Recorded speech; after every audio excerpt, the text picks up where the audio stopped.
Karena setiap ada diskriminasi, itu kejahatan. Itu sifat iblis. Itu sifat yang membawa orang kepada neraka. Jadi egois. Begitu. Nah, kita harus berani menyuarakan itu. Kita dulu berkampanye untuk Jokowi. Karena satu-satunya yang dipikir ya beda daripada pemimpin-pemimpin sebelumnya. Nyatanya berakhir dengan rusak. Legasinya udah sama sekali tidak ada. Masa soal keadilan ini tidak pernah digubris, Pak? Sedangkan masalah pemungutan biaya ekstra di Tanjung Priok kok turun tangan langsung berikan perintah kepada Kapolri. Demikian juga suara daripada seorang peternak di Jawa Tengah karena harga bahan makanan ternak dinaikkan kok turun tangan. Yang masalah internasional seperti ini didiamkan, memang bobrok lah. Menjadi martir itu bukan jadi pilihan untuk jadi profesi yang dipilih, tapi kita lebih baik mempunyai sesuatu yang layak dipertaruhkan dengan kematian daripada tidak mempunyai sesuatu apapun yang tidak layak dijadikan motivasi hidup. Nah, jadi kita harus berani bongkar, jangan takut-takut lagi. Umat Kristen jangan ikut lagi pemimpin-pemimpin, pendeta-pendeta yang hanya mau menggemukkan diri sendiri, yang hanya takut berkonfrontasi pada ketidakadilan, nggak berani bersuara, mau hidup di zona nyaman saja dengan kekayaan, dengan semua yang dia sudah bisa raup, dengan kemapanan. Kepemimpinan yang seperti itu sama saja tidak bermoral, bejat, begitu. Jadi harus ditinggalkan. Jadi umat Kristen di era abad internet sekarang ini sudah mesti pintar, sudah mesti cerdas, harus berani. Dan seperti yang Tuhan Yesus katakan, jangan takut. Ya, pada dasarnya kita semua mati adalah keuntungan. Begitu. Jangan takut untuk bersuara terhadap ketidakadilan. Seperti Tuhan Yesus dan para rasul-rasul, nabi-nabi dan murid-murid Tuhan Yesus berani berteriak untuk ketidakadilan. Agar ketidakadilan ini bisa kita kuliti, kita bongkar, kita cerdaskan bangsa ini agar banyak rakyat Indonesia ini yang masih belum cerdas bisa dicerdaskan dan mereka boleh melihat terang itu. Jangan hidup di dalam kegelapan itu. Jangan takut lagi. Gak ada lagi masa-masa internet ini sekarang takut. Dibongkar semuanya. Gugur satu akan tumbuh menjadi jutaan jiwa-jiwa datang kepada Kristus. Karena kuasa kebenaran Kristus itulah yang sesungguhnya. Gak perlu melakukan dengan intimidasi. Kebenaran buat apa dengan intimidasi? Itu adalah kebenaran palsu, kebenaran bohongan, kebenaran yang tipu sana tipu sini saja, yang ditutup-tutupin. Harus berani begitu, jangan takut. Sekarang negara kita ini semua ketatanegaraannya juga udah dikuasai si kadrun ini. Jadi sistem ketatanegaraan kita juga sudah dikuasai mereka begitu. Apapun mau diatur oleh mereka, semuanya mau diatur. Si Jokowi ini juga payah melempem ini gitu loh. Yang harusnya sebagai presiden, sebagai pemimpin, komandan tertinggi berani gitu loh. Ya, jadi begini, sebenarnya kelemahan di sini adalah di kalangan kita sendiri, Pak. Orang-orang Kristen yang justru takut, ada roh ketakutan, sehingga kadang-kadang kita di-framing oleh pihak kita sendiri. Ya sebagaimana apa yang disampaikan oleh Beta Maluku tadi memang benar. Yang kita tuntut itu adalah presiden dan aparat yang bertanggung jawab secara hukum negara. Jadi nggak bisa juga kita biarkan begitu saja, karena ya kita ya sudah cukup itu ya mendoakan. Kita kan diajak untuk berdoa dan bekerja. Jadi kita di sampingnya berdoa juga kita tuntut, karena kita sebagai warga negara yang dilindungi secara hukum positif suatu negara. Jadi ya kalau saya melihatnya di sini, di kita kebanyakan ya takut sekali bersuara, ataupun kalau ada yang bersuara ya justru dilarang. Nah sekarang adalah sesuatu yang menjadikan kita bisa bersatu untuk suarakan. Kita tidak perlu takut lagi untuk ya akan dihukum atau bagaimanapun untuk menyelamatkan bangsa kita dari khilafah, karena peraturan hukum di Indonesia sudah bukti bahwa khilafah sudah berkuasa. Karena penyelewengan hukum itu model-model di Taliban, di Pakistan, dan negara-negara radikal yang hancur-hancuran di Timur Tengah. Jadi apakah itu yang kita inginkan untuk Indonesia? Jadi benar, ini tanggung jawab daripada Presiden, juga Kapolri, dan juga mana Pak Mahfud di sini.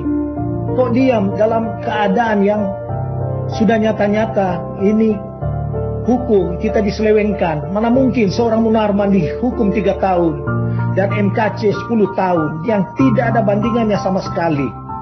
Jadi ya kita tuntut ini secara keseluruhan, nggak bisa dibiarkan begitu saja. Dan juga para kadrun Kristen ini seperti si Immanuel yang justru meringankan hukuman si Munarman, ini orang-orang yang pengkhianat. Demikian juga Romo Beni. Apakah orang-orang yang kita harapkan seperti ini? Jadi seharusnya mereka itu gabunglah dengan para teroris. Jangan justru yang dipanggil-panggil itu, ya kita tahu bahwa di negara kita mereka tahu siapa yang pro kepada sistem yang bengkok dan mereka yang bersuara secara tegas. Meskipun konsekuensinya itu memang kita harus menghadapi konsekuensi. Tetapi juga tuntutan hukum itu harus kita suarakan karena benar-benar hukum di Indonesia biadab, Pak. Terus terang saja, mana mungkin 3 tahun untuk seorang teroris Munarman. Itu yang akan dinyatakan bahwa ya mereka akan melakukan hal yang lebih masif lagi karena ya sistem hukum ini mereka sudah mempunyai ya kartu truf bahwa ya kita cuma ya basa-basi lah kalau mau dihukum itu. Demikian juga dengan si Waloni.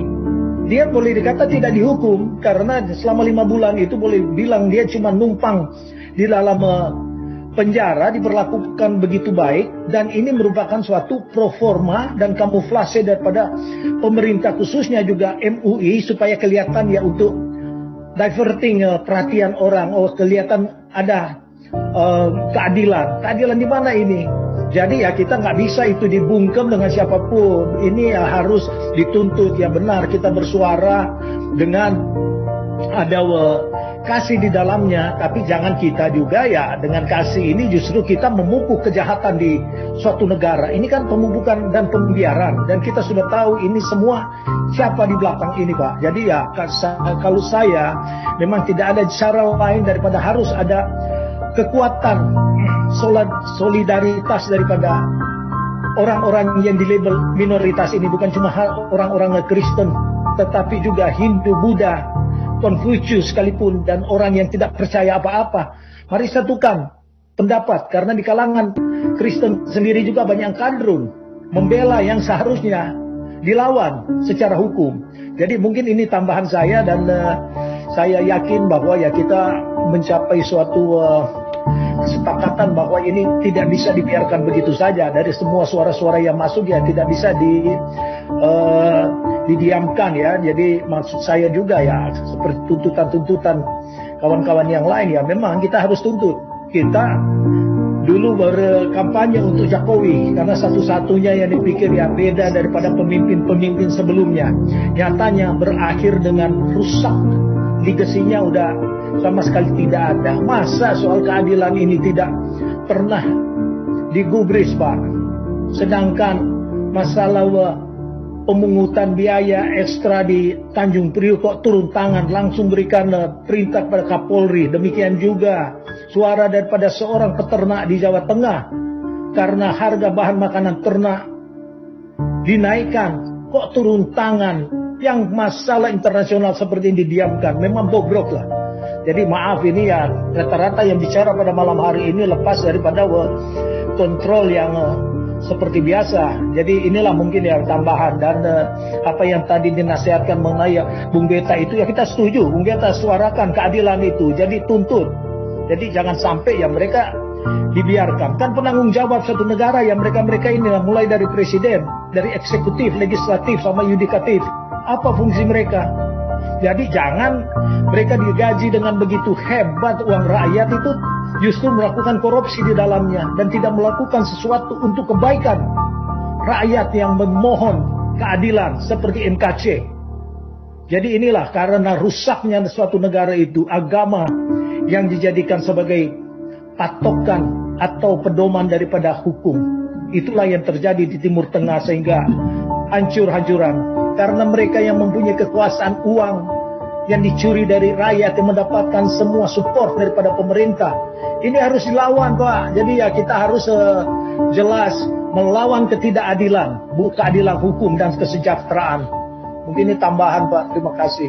Ya, jadi Pak Robert, maksud saya tadi saya mau sampaikan adalah, jadi nanti setiap pemimpin untuk internal kita saja, baik itu pendeta-pendeta, hamba-hamba Tuhan, ya bukan hamba Tuhan lah, pendeta-pendeta yang hidupnya gemuk, yang maunya hidupnya gemuk, menikmati kekayaan, kenikmatan hidup, keberhasilan, nggak mau menanggung kesukaran, nggak mau menghadapi tuntutan-tuntutan yang melelahkan, pekerjaan yang melelahkan, nggak mau bekerja dengan keras, begitu. Kepemimpinan yang model begini, yang menghindari konfrontasi, lari dari kebenaran, dari membela keadilan, diskriminasi, tidak berani bersuara, mau di zona yang nyaman, nggak berani menghadapi resiko, takut gagal, mengesampingkan kenyataan yang ada lewat diskriminasi rasisme di Indonesia ini, berdiam, suara saja, yang ada malah ngumpulin uang, kekayaan dengan perpuluhan dan segala macam. Itu dengan kita terus bersuara di zaman internet ini, mereka akan ditinggalkan. Makanya kita akan cerdaskan. Begitu juga sama di seluruh ini pemimpin-pemimpin baik di Islam, di pemimpin-pemimpin agama yang lain, bahkan pejabat-pejabat pemerintahan akan ditinggalkan, akan dibuka semua. Mereka tuh yang tidak kerja, yang hanya untuk menggali, memupuk kekayaan untuk kepentingan diri pribadi dan golongannya saja. Nah, tapi kita sebagai umat Tuhan jangan takut, sekalipun harus martir 1 jiwa, 5 jiwa, ya kita bawa itu bisa jutaan jiwa datang kepada Kristus, kepada kebenaran. Jadi kita jangan sungkan-sungkan, jangan takut-takut umat Kristen untuk menyuarakan kebenaran. Karena ini yang kita suarakan, kebenaran. Setiap ada diskriminasi, itu kejahatan. Itu sifat iblis. Itu sifat yang membawa orang kepada neraka. Jadi egois, begitu. Nah, kita harus berani menyuarakan itu, begitu. Nah, disitulah apapun ajarannya yang mengajarkan diskriminasi, yang mengajarkan ketidakadilan, itu harus dikecam, itu harus disuarakan, itu harus dipermalukan, ditelanjangi, dan dipertontonkan, begitu. Bahwa jangan ikut ajaran yang seperti itu, begitu.